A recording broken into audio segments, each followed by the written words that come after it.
Second.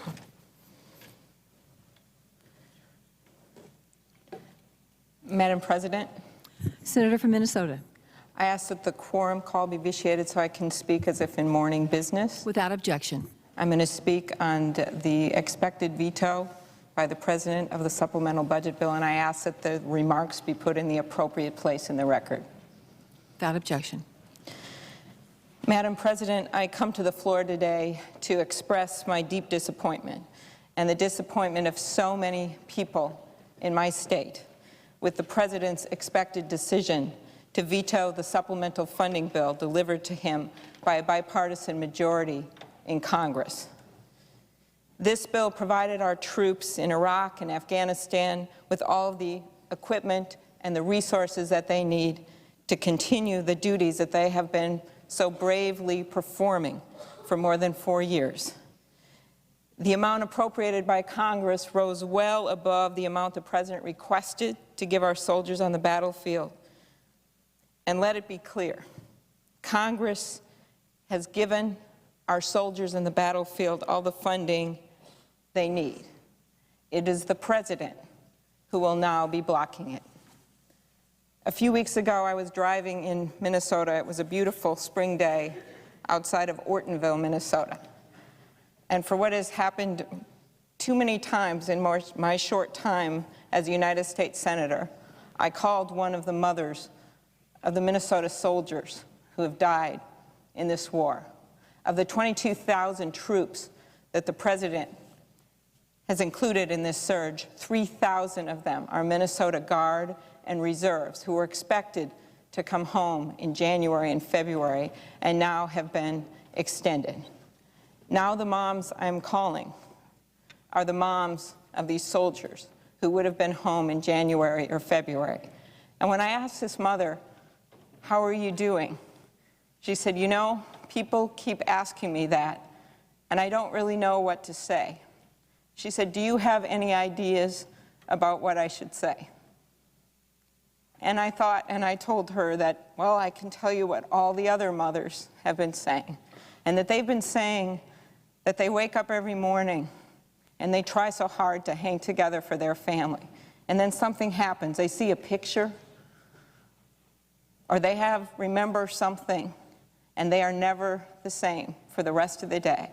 And that they have their good moments, but their lives will never be the same. I told her that her son stood tall, and that now is the time for people in Washington to stand tall. After 4 years of extensive American military involvement in Iraq, the President refuses to accept the prudent change of course recommended by the bipartisan Iraq study group and supported by a clear majority of the American people. By passing this bill, we in Congress fulfilled our constitutional duties to first, continue funding for America's armed forces in harm's way, and second, to ensure that our government pursues policies in the best interests of our soldiers and of our nation. As we work with the President in the days and weeks and months to come, we must continue to advocate for the necessary changes in our strategy in Iraq. It is with this spirit that we in Congress continue to reach out to the President for a responsible change of course in Iraq. Last month, Madam President, I visited Baghdad and Fallujah, and I saw firsthand the bravery and the commitment of our troops. The very best thing that we can do for these young men and women is not only give them the equipment they deserve, but to get this policy right. This means sending a clear message to the Iraqi government that we are not staying there indefinitely. This means, as recommended by the bipartisan Iraq study group, that we begin the process of redeploying our troops with the goal of withdrawing combat forces by next year, while acknowledging that some troops may remain to train the Iraqi police for special forces, to provide security for those who remain, and to conduct special operations. This means not a surge in troops, but a surge in diplomacy and economy and Iraqi responsibility. You know, when I was over in Baghdad and Fallujah, I saw many things. I saw the bravery of our troops, and I was struck a few weeks later when another delegation of people from Congress went over there, and one of the congressmen returned, and he had been visiting a market there.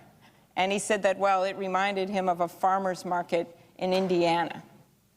Those are not my enduring memories of my trip to Iraq. My most enduring memory is standing on the tarmac in the Baghdad airport when 9 Duluth firefighters with the Duluth National Guard called me over to stand with them while they saluted as 6 caskets draped in the American flags were loaded onto a plane. And as every casket was loaded on, they saluted.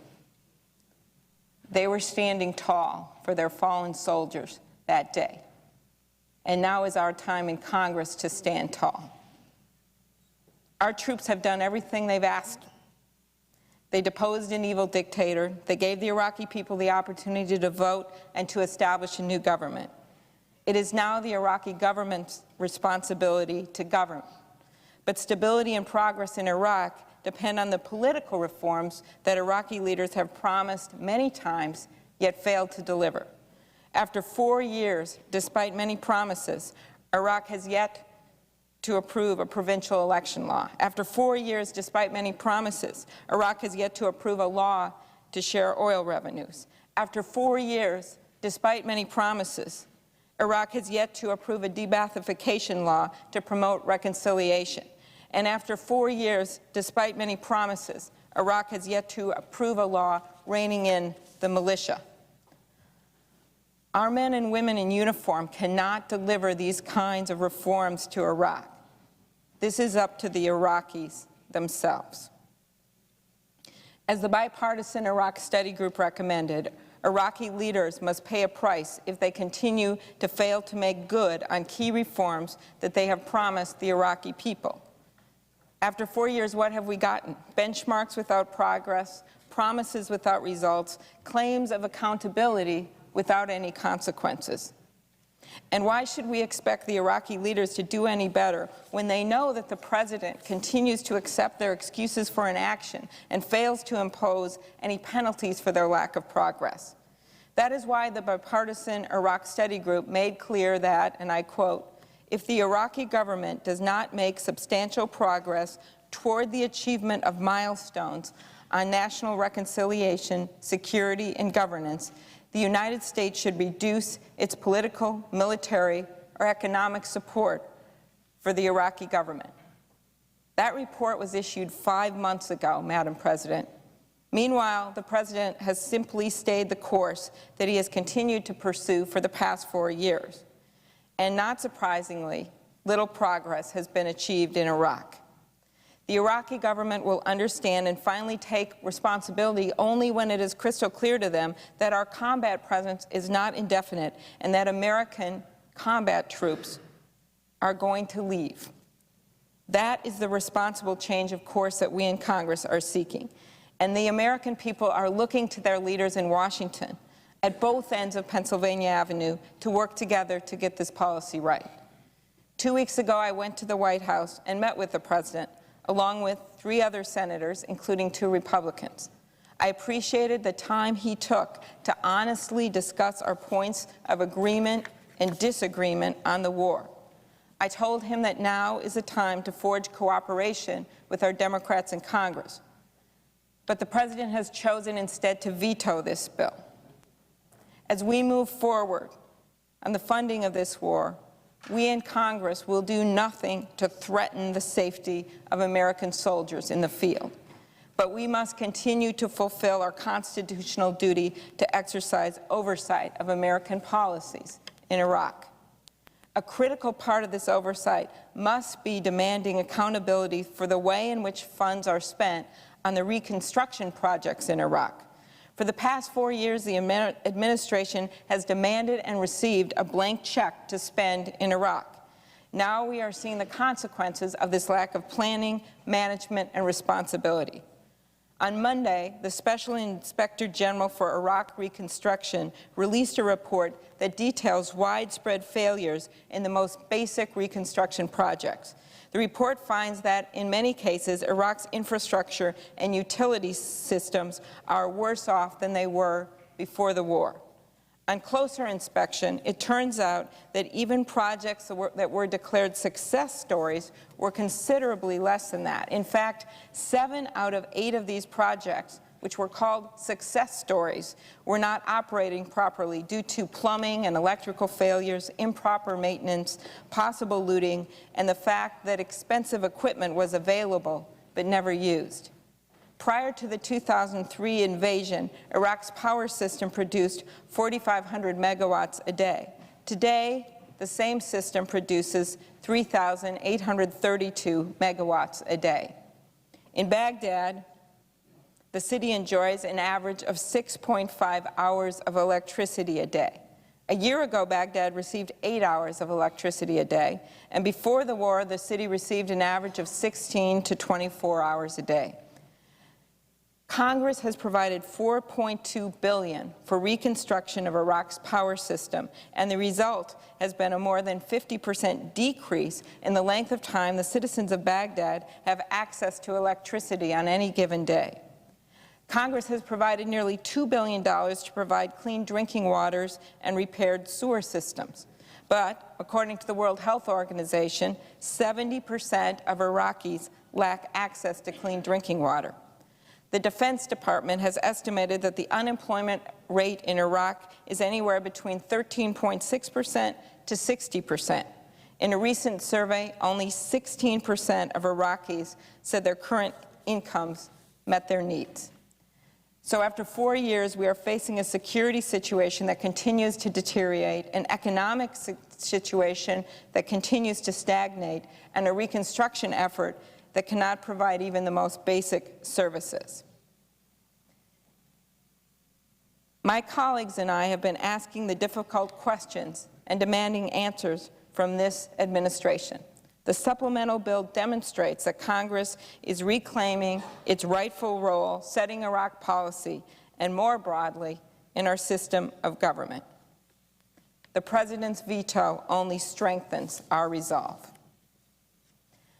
Madam President, I also want to speak briefly in support of a few other provisions in this bill that I believe respond to critical challenges our nation faces and that the administration has deemed unnecessary.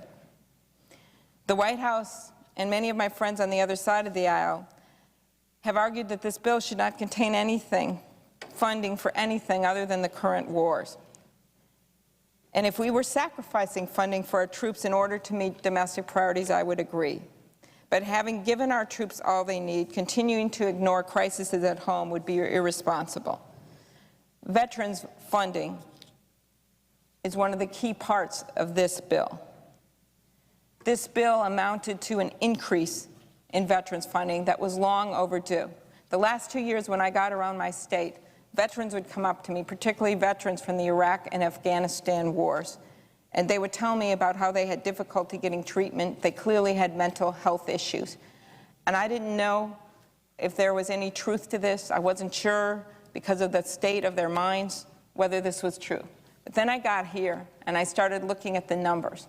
In 2005, the Department of Defense estimated that about 24,000 soldiers coming back from Iraq and Afghanistan would need health care. The actual number is 4 times that amount. Last year, they were 87,000 soldiers short in their estimate of how many soldiers would need help coming back from this war. Now I know why those people were wandering around asking for help. It's because they weren't getting the help that they deserved. Another critical problem that has been ignored by this administration, and one that is particularly important to the people of my state, has been the tremendous damage recent national disasters have been inflicting on our farmers and ranchers in this country. The supplemental spending bill was the culmination of a 2-year effort to secure disaster assistance for America's farmers. Minnesota farmers have been hit with heavy losses for 2 consecutive years, storms and flooding in 2005, and again by drought in 2006. All told, they lost more than $700 million in crop and livestock losses. The supplemental funding bill would have provided $3.5 billion to compensate farmers for a portion of their crop and livestock losses over the past 2 years. Our farmers have waited too long for this disaster relief, and I am deeply disappointed that the President has turned his back on the urgent need for their assistance. Madam President, the bill we sent the President of the United States provided the resources and support our soldiers need on the battlefield and after they return home. A few months ago, I attended a funeral of one of the brave men that was killed in the line of duty, and the priest stood up and he said to the 1,000 people that were in the cathedral, he said, "You know, this was a good kid, and he was 6 feet 2 tall, but he was still our child. And when we send our kids to war and they're 6 feet tall, they're still our kids, and they're standing tall, and we need to stand tall."